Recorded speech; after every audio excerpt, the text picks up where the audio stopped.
బతుకమ్మ సంబరాలతో పల్లెల్లో నూతన శోభ సంతరించుకుంది. మహిళలు, యువతులు అందంగా ముస్తాబై తీరొక్క పూలతో బతుకమ్మలను పేర్చి ఆటపాటలతో అదరగొట్టారు.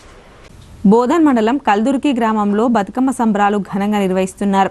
మహిళలు వివిధ రకాల పువ్వులతో బతుకమ్మలను పేర్చి పసుపుతో గౌరమ్మను చేసి పూజలు నిర్వహించారు. ముందు తమ ఇంటి ఎదుట వేసిన ముగ్గులో బతుకమ్మలను ఉంచి పాటలు పాడారు. అనంతరం దుర్గాదేవి మండపం వద్ద బతుకమ్మల నుంచి ఒక్కేసి పువ్వేసి చందమామ, చిత్తు చిత్తుల బొమ్మ అంటూ మహిళలు పాటలు పాడుతూ బతుకమ్మ సంబరాలను ఘనంగా జరుపుకున్నారు. అనంతరం సమీప చెరువులో బతుకమ్మలను నిమజ్జనం చేశారు. మహిళలు ఒకరికొకరు వాయనాలు ఇచ్చిపుచ్చుకున్నారు. తెలంగాణ సంస్కృతికి బతుకమ్మ సంబరాలు నిదర్శనమని ప్రతి సంవత్సరం తమ గ్రామంలో ఘనంగా బతుకమ్మ సంబరాలు నిర్వహించుకున్నట్లు వీడీసీ చైర్మన్ బంటు గంగాధర్ అన్నారు. కార్యక్రమంలో మాజీ ఉప సర్పంచ్ న్యాలం శ్రీనివాస్, మొగులయ్య, సిరిగిరి అశోక్, గ్రామ పెద్దలు తదితరులు పాల్గొన్నారు.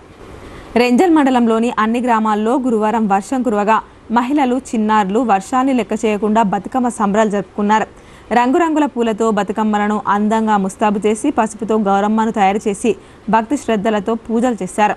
అనంతరం గాంధీ విగ్రహం వద్దకు చేరుకొని సమిష్టిగా తెలంగాణ సంస్కృతిని ప్రతిబింబిస్తూ బతుకమ్మ ఆడారు. ప్రకృతిని ఆరాధిస్తూ తెలంగాణ జానపదాలను ఆలపిస్తూ నృత్యాలు చేశారు. వర్షంలో 2 గంటల పాటు ఆనందో